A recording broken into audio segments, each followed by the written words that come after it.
For Wall Street Media, this is Angelina. I'm here with Doug, and we'll help you to make money in the stock market with information you can't find anywhere else. Hi there. Thanks for coming in and helping out this afternoon. You. Very nice. We've got a video from the Colin Stewart Growth Conference. Who do we have? All right. Richard Gammons, Chief Development Officer of Medicinova, MNOV, discussed a new approach using their MN221 drug. If I could turn now to the issue of status asthmaticus, which also goes by perhaps a newer term, which would be acute severe exacerbations of asthma. And what this is a long-lasting and very severe asthma attack that typically cannot be addressed by the medicines that a person has with them at home, such as an acute bronchodilator inhaler, and winds up with them showing up at an emergency department for treatment. They typically have an ability to breathe that is less than half of what a normal person of their age and size would be able to breathe.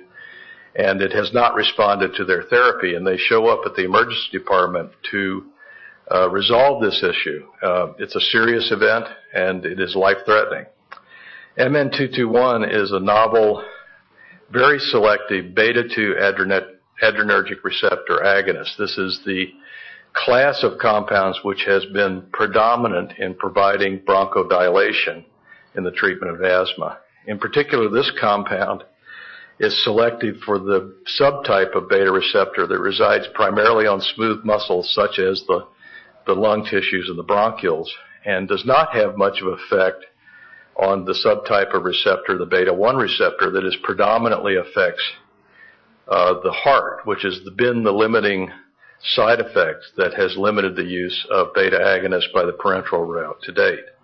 So what these properties suggest is an improved safety profile that would allow doses of sufficient magnitude to produce bronchodilation without worrying cardiovascular side effects.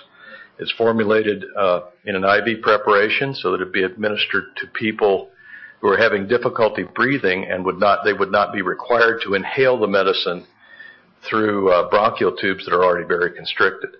And we have already completed phase 2 data in asthma patients, which I'll share with you in a minute, that demonstrates its ability to produce bronchodilation at doses that do not have significant cardiac effects. As I said, for this situation, there are 3 particular advantages to this compound formulated in this way. One, it's an IV delivery system. It's going to be targeted at patients who do not get adequate response from inhaled medications, which are the current standard.